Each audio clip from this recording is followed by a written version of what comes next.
దేవుని బిడ్డలందరికీ యేసుక్రీస్తు జీవం గల నామంలో శుభములు తెలియజేస్తున్నామండి. ఆది కాండము 2వ అధ్యాయము 7వ వచనం. దేవుడైన యెహోవా నేలమంటితో నరుని నిర్మించి వాని నాసికారంధ్రములలో జీవవాయువును ఊదగా నరుడు జీవాత్మ ఆయను. యెహోవా నేలమంటితో నరుని నిర్మించాడు. యెహోవా నేలమంటితో నరుని నిర్మించాడు. చూడండి, నేలమంటితో నరుని నియమించాడు. నేలలో ఉండేటువంటి లక్షణాలు ఆమ్లాలు, క్షారాలు, నేలలో ఉండేటువంటి pH values, potentiality, hydrogen values 7 ఉంటాయి. మనిషి సంపూర్ణత 7 అంకెతోటి ఏ క్షారాలు, ఆమ్లాలు, విటమిన్స్, మినరల్స్ భూమిలో ఏ రీతిగా రసాయన ధర్మాలు కలిగి ఉన్నాయో శరీరంలో కూడా, మీ దేహంలో కూడా రసాయన ధర్మాలు కలిగి ఉన్నాయి. వీటికి కారణం నేల నుండి నరుడిని నిర్మించి వాని నాసికారంధ్రాలలో జీవవాయువును ఊదగా నరుడు జీవాత్మ ఆయన రాయబడి ఉన్నది కదా. ఈ pH వాల్యూస్ అటువంటివి ఏదైతే భూమిలో ఉన్నాయో ఆమ్లాలు, క్షారాలు, రసాయన ధర్మాలు ఏదైతే భూమిలో నిక్షిప్తమై ఉన్నాయో ఆ నేల మంటితో నరుడు నిర్మించాడు.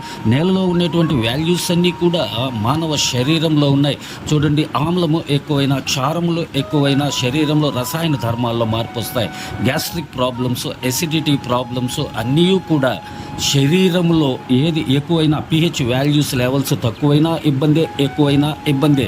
కనుక ఏదైతే ధర్మం కలిగి ఉందో రైతుకు తెలుసు. pH వాల్యూస్ ఏ రీతిగా భూమిలో కాల్షియం తగ్గినప్పుడు సున్నం చల్లి భూమిని సాగు చేస్తాడు, అలాగనే శరీరంలో కూడా ఏదైనా ఆమ్లము, క్షారములు ఎక్కువైనప్పుడు అసిడిటీ ప్రాబ్లమ్స్ రాకుండా మనం అనేకమైనటువంటి ఔషధములు వాడతాం కదా. అలాగనే భూమిలో రైతు ఏ రీతిగా వాడతాడో వైద్యుడు కూడా ఈ దేహంలో ఉండేటువంటి ప్రతి విషయంలో ఔషధములు వాడుతూ ఉంటారు.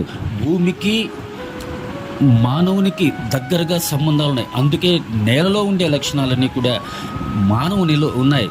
శాస్త్రీయంగా సైన్స్ ఫిక్షన్ ప్రకారము మీరు జాగ్రత్తగా గమనించినట్టయితే నేల నుండి మానవుడు వచ్చాడు అనడానికి దీనికే సాదృశ్యం.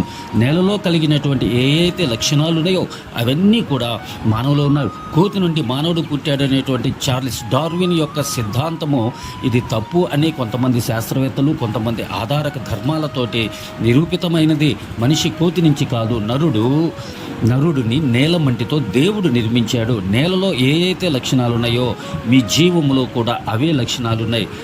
కనుక ఎవరైనా మానవుడు ఏ రీతిగా వచ్చాడు అంటే మొట్టమొదటగా మానవుడిని నిర్మించింది నేలమంటి ద్వారానే దేవుడు నిర్మించాడని తెలుసుకోవాలి.